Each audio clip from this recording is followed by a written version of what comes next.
नमस्कार, अभिवादन स्वीकार करें हमारा। आप देखना शुरू कर चुके हैं एमपी का सियासी संग्राम। मैं हूं आपके साथ आलोक। विश्व सीकल सेल दिवस पर ओंकारेश्वर में आयोजित भव्य कार्यक्रम में राष्ट्रपति द्रौपदी मुर्मू ने सीकल सेल एनीमिया उन्मूलन मिशन के तहत मध्य प्रदेश की सराहना की, जहां पर 1 करोड़ 32 लाख से अधिक लोगों की स्क्रीनिंग हो चुकी है। देखिए, पूरा आंकड़ा भी दिया गया।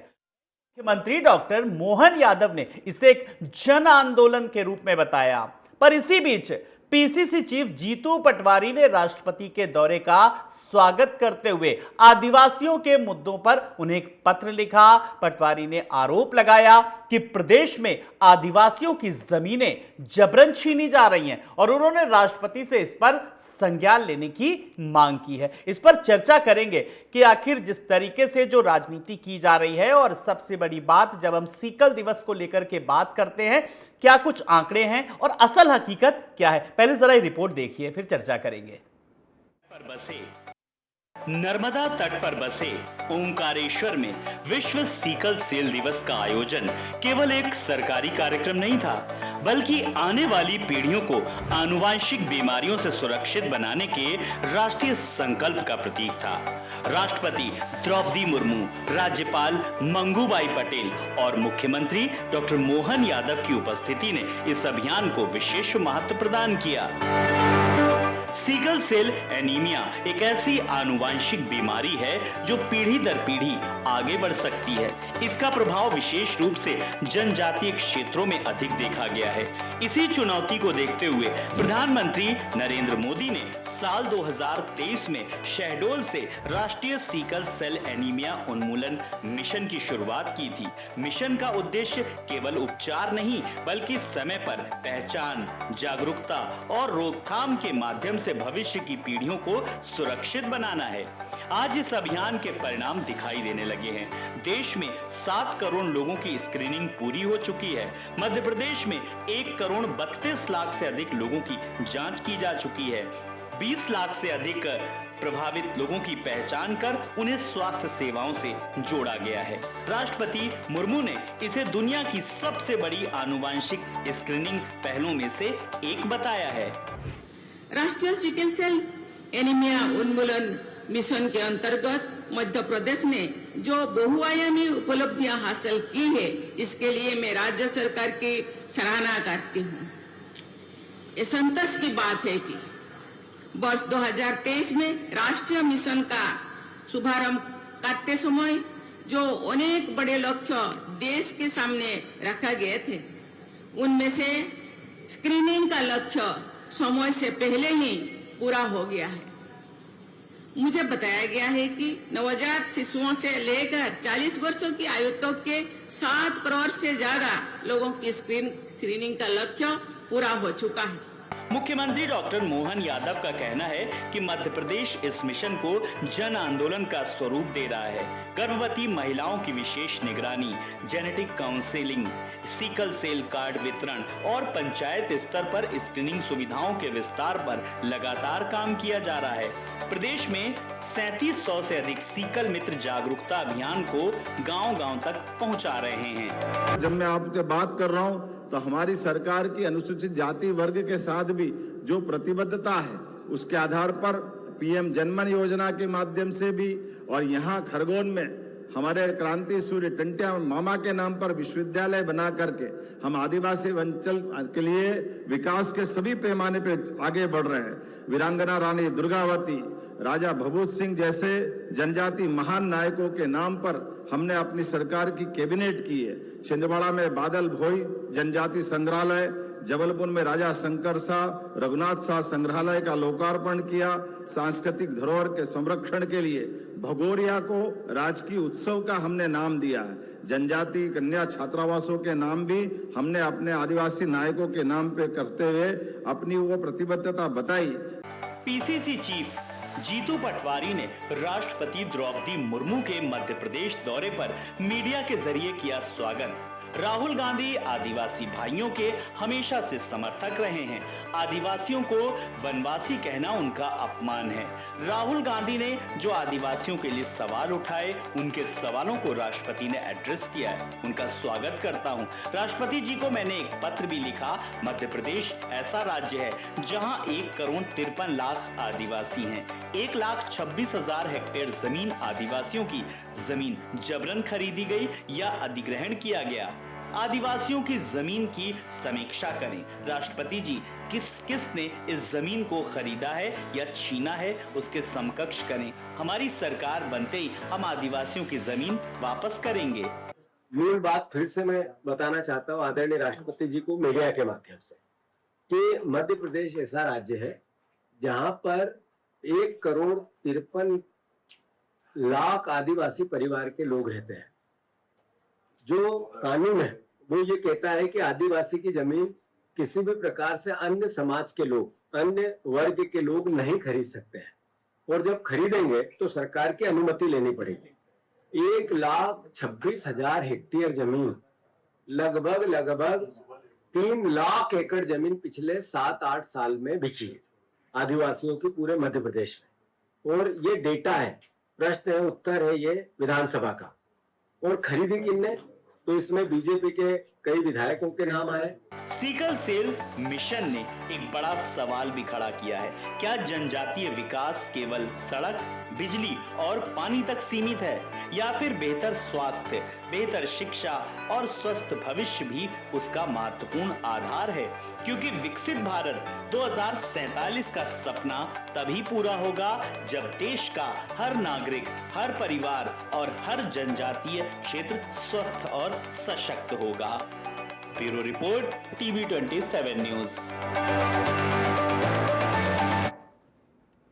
तो देखिए, जब देश की महामहिम राष्ट्रपति द्रौपदी मुर्मू मध्य प्रदेश के दौरे पर हैं, तमाम मुद्दों पर बात होती है, लेकिन जब हम महिलाओं की बात करते हैं, उनके हितों की बात करते हैं, उनके उत्थान की बात करते हैं, तो लगातार किस तरीके से उनके हितों की बात की जा रही है। और सीकल दिवस पर भी उन्होंने किस तरीके से कहा कि जन आंदोलन के रूप में काम किया जा रहा है, और बड़ी बात यह कि जन आंदोलन का रूप दिया जा रहा है और मध्य प्रदेश इसमें अग्रणी राज्यों में से एक है। लेकिन इसी बीच कुछ सवाल भी उठ रहे हैं। तो सीकल को लेकर के, मिशन को लेकर के लगातार सरकार अपने आंकड़े गिना रही है, लेकिन विपक्ष सवाल उठा रहा है। लेकिन सवाल यह है कि जिस तरीके से जन आंदोलन की बात की जा रही है, और उससे भी बड़ी बात यह है कि कांग्रेस ने तमाम मुद्दों को लेकर के अपनी चिंता जाहिर की है, और उससे भी बड़ी बात यह है कि एक पत्र भी लिखा है। आज इसी पर चर्चा करेंगे कि जमीन पर, ग्राउंड जीरो पर क्या कुछ स्थिति है। हमारे साथ बीजेपी के प्रवक्ता डॉक्टर प्रेम व्यास जी हैं। डॉक्टर प्रेम व्यास जी, नमस्कार, बहुत बहुत स्वागत है।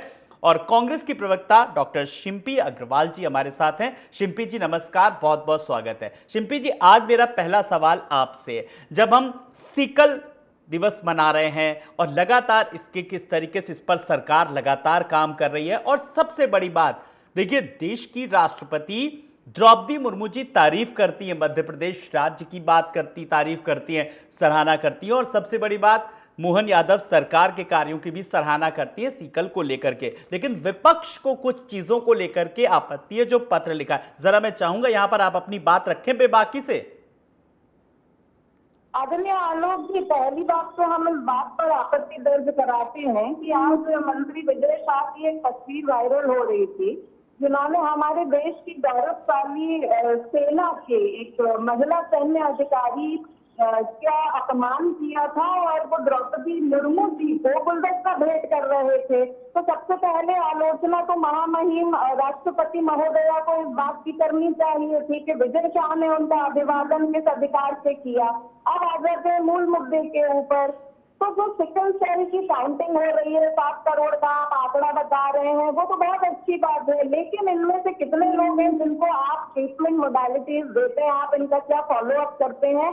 आलोक जी, हम खुद एक आदिवासी अंचल से आते हैं जहाँ पर सिकल सेल एनीमिया और थैलेसीमिया एक बहुत मेजर प्रॉब्लम है। और आज भी अगर आप इन आदिवासी अंचलों में देखेंगे तो जब बच्चों को रेगुलर ब्लड डोनेशन चाहिए होता है, तो जो सरकारी संस्थाएं हैं जहाँ पर ये ब्लड बैंक होते हैं, वहाँ इन बच्चों को ब्लड मिलता ही नहीं है। और जो सामाजिक संस्थाएं हैं वो ब्लड कैंप ऑर्गेनाइज करती रह जाती है, लेकिन सरकारी स्तर के ऊपर आज भी खून की कमी इन आदिवासी अंचलों में मिलती है।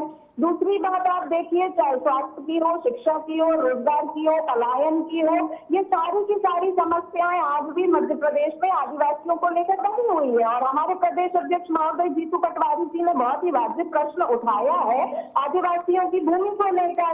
शिवराज सिंह चौहान जी ने कहा था कि सिंगरौली को तो हम सिंगापुर बना देंगे, लेकिन वहां पे आप 6 लाख पेड़ों की कटाई करके और इन्हीं आदिवासियों की जमीनों को छीन रहे हैं।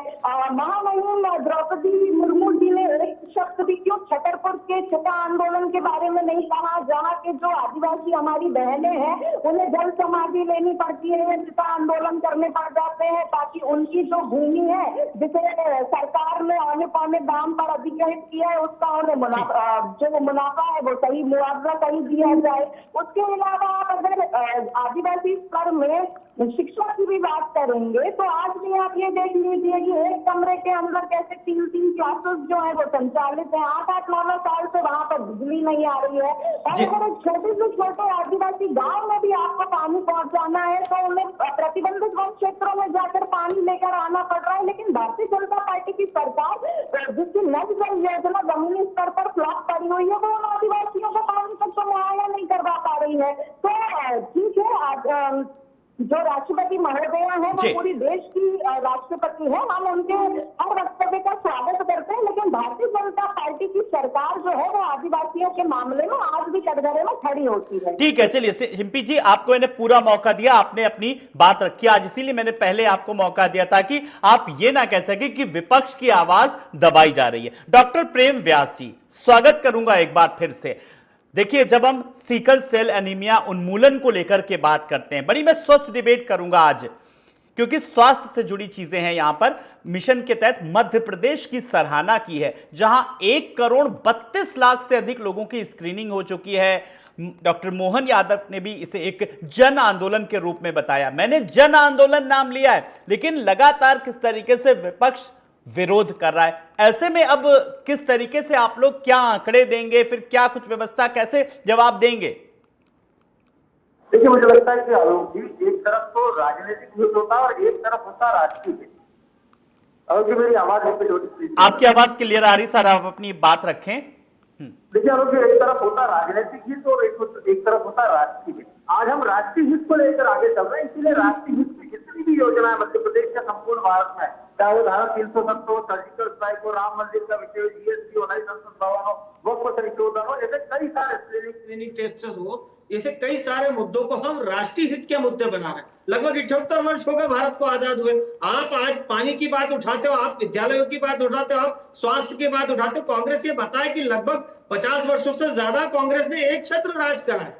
किस संदर्भ में, किस जाति के लिए कांग्रेस ने क्या कार्य किया? आप नाम की बात करते हैं।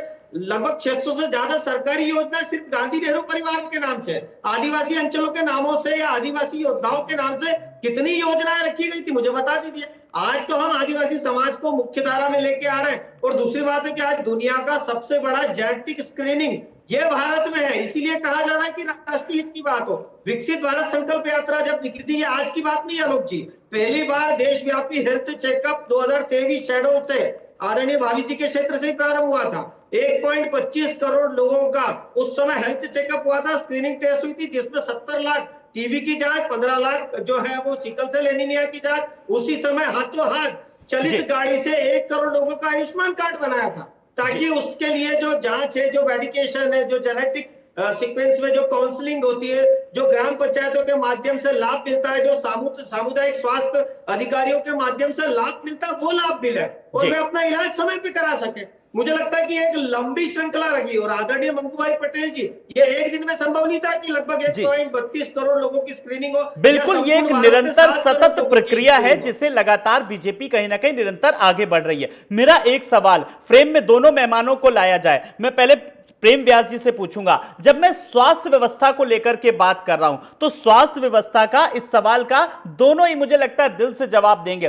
क्या जो व्यवस्था है उसका, जो स्वास्थ्य को लेकर के जब हम बात करते हैं, तो क्या वाकई में जो है, जो योजनाएं चल रही हैं, उनका लाभ मिल रहा है, या थोड़ा सा औसत व्यवस्था अभी कम है, कुछ और बेहतरी की जरूरत है? प्रेम व्यास जी।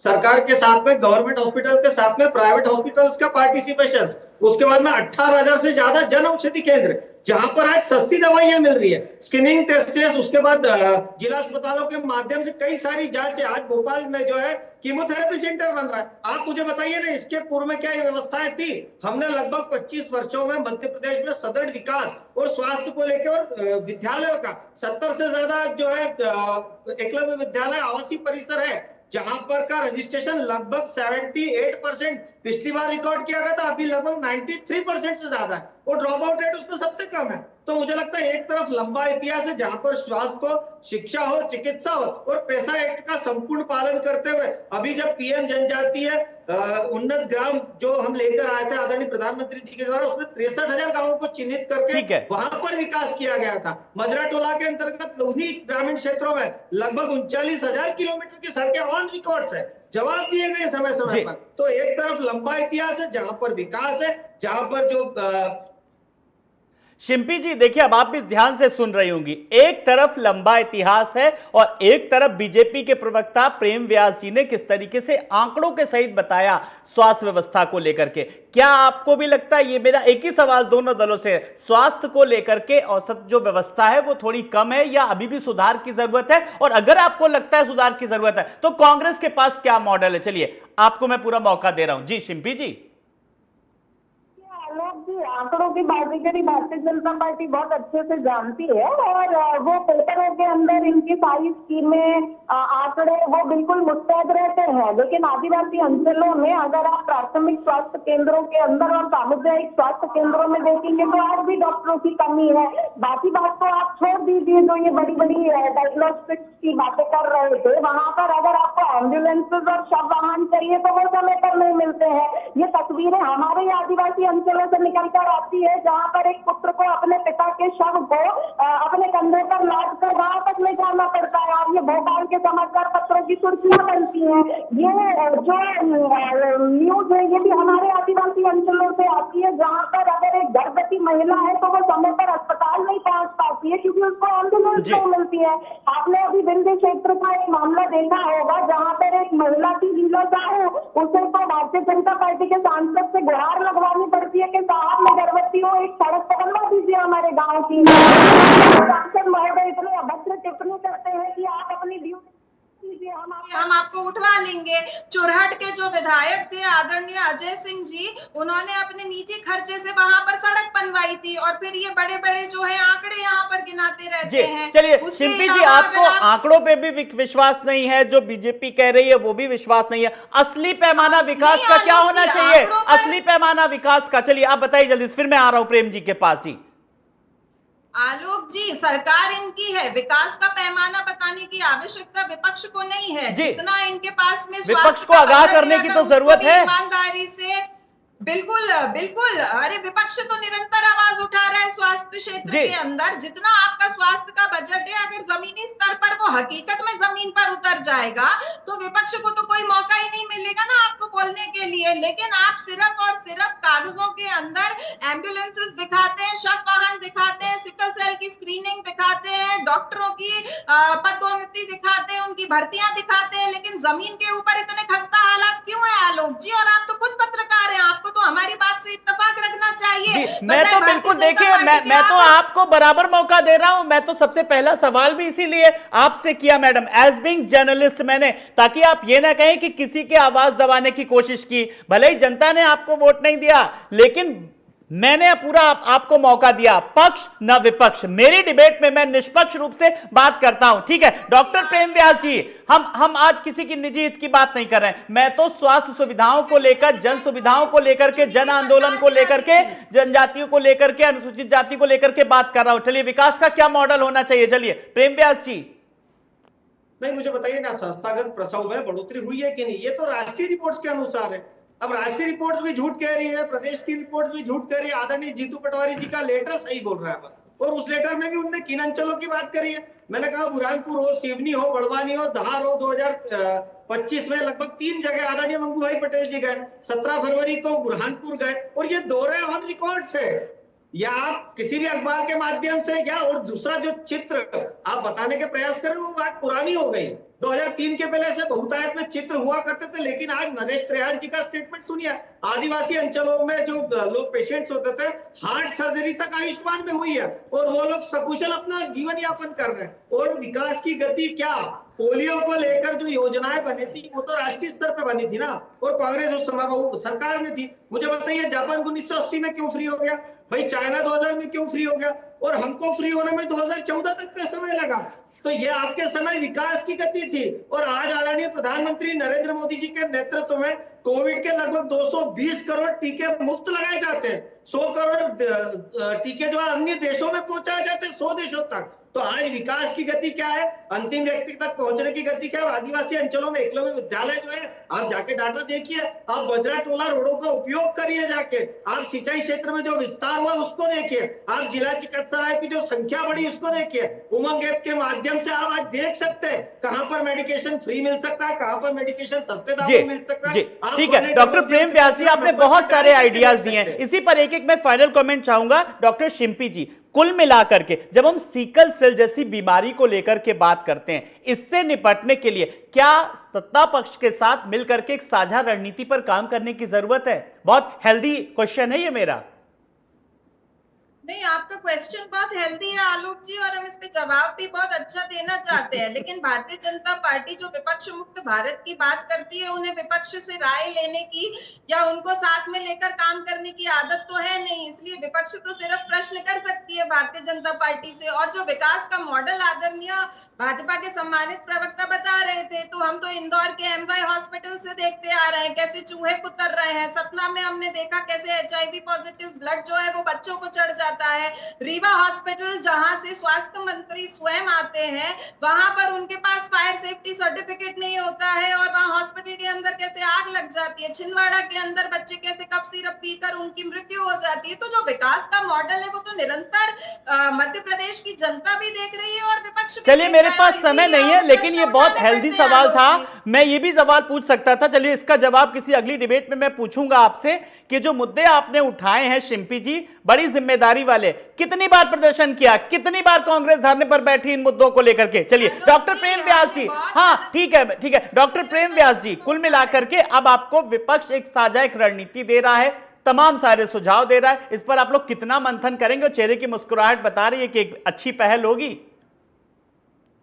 नहीं, मुझे लगता है कि आज जीतू पटवारी जी के लेटर में कौन से जवाबों का उल्लेख है? जीतू पटवारी जी तो आरोप लगा रहे हैं। और दूसरी बात है कि आदिवासी महिलाओं को जब नेतृत्वकर्ता बनाया था तब उनके खिलाफ कैंडिडेट उतारने का कार्य कांग्रेस ने करा था। मैंने तो कहा एक लंबा इतिहास है, चाहे वो खासी गौरव आंदोलन हो, मिजो आंदोलन हो, वीर दुर्गावती जी के नाम को लेकर आपत्ति हो कि कहां से उठा के ले आते हैं। रानी कमलापति जी के नाम के लिए नेता प्रतिपक्ष गोविंद सिंह साहब ने कहा था कि पता नहीं कहां से लाके स्थापित कर देते। तो मुझे लगता है दृष्टि जो है वो विकास की, व्यवस्थित विकास की, और अंचलों में जहां पर विकास की आवश्यकता है कांग्रेस प्रेषित करे ना कि यहाँ पर यह आवश्यकता है, सरकार उसको पूर्ण करेगी। लेकिन सिर्फ राजनीतिक दृष्टिकोण से बयान देना, यही तो हुआ है पिछले लगभग 50 वर्षों में, और उसी के कारण उन आदिवासी अंचलों तक विकास नहीं पहुंच पाया। हम प्रदत्त है, आज प्रधानमंत्री जी की विकसित भारत संकल्प यात्रा निकलती है आलोक जी 2 मिनट, तो वो उस आदिवासी अंचल से निकलती है जहां पर जोर शोर नहीं होता, जहां पर स्क्रीनिंग टेस्ट होती है, जहां पर जो है व्यवस्थित विकास की दृष्टि से वहां पर योजनाएं बनाई जाती है। तो सहज ही समझा जा सकता है कि कहां जोर शोर से किस विषय की बात होती है, कहां जोर शोर से धरातल पर किस विषय की बात होती है। जी शिम्पी मैम, आज हमने डिबेट की शुरुआत आपसे करी थी, मैं चाहूंगा क्लोजिंग भी आप करिए 35 सेकंड की, अपना फाइनल कमेंट देके कंक्लूजन। आलोक जी, हम चाहते हैं कि सिकल सेल एनीमिया की सिर्फ स्क्रीनिंग नहीं होनी चाहिए, बल्कि जो महिलाएं हैं तो में जो एनीमिया ग्रस्त रहती हैं, कुपोषण के शिकार होती हैं, गगना जैसी कुप्रथाएं आज के आदिवासी अंचलों के अंदर प्रैक्टिस की जा रही है, इस पर भारतीय जनता पार्टी की सरकार को बहुत ही जिम्मेदारी से काम करने की आवश्यकता है और जितनी कागजों में दिखाते हैं वो धरातल पर भी दिखनी चाहिए। चलिए बहुत बहुत शुक्रिया शिम्पी जी हमसे बात करने के लिए, जुड़ने के लिए डिबेट में। डॉक्टर प्रेम जी आपका भी बहुत बहुत शुक्रिया। तो लगातार जिस तरीके से जब हम एमपी के सियासी संग्राम में आज हमने एक स्वस्थ डिबेट की, जिसमें आपको बता दें कि जब हम सिकल को लेकर के बात करते हैं, जब आंकड़े भी आज सामने दिए, लेकिन आज विपक्ष ने भी अपनी उतनी सार्थकता भूमिका की बात की और इसे एक जन आंदोलन के रूप में चलाने के लिए सरकार के साथ चलने का वादा किया। नमस्कार।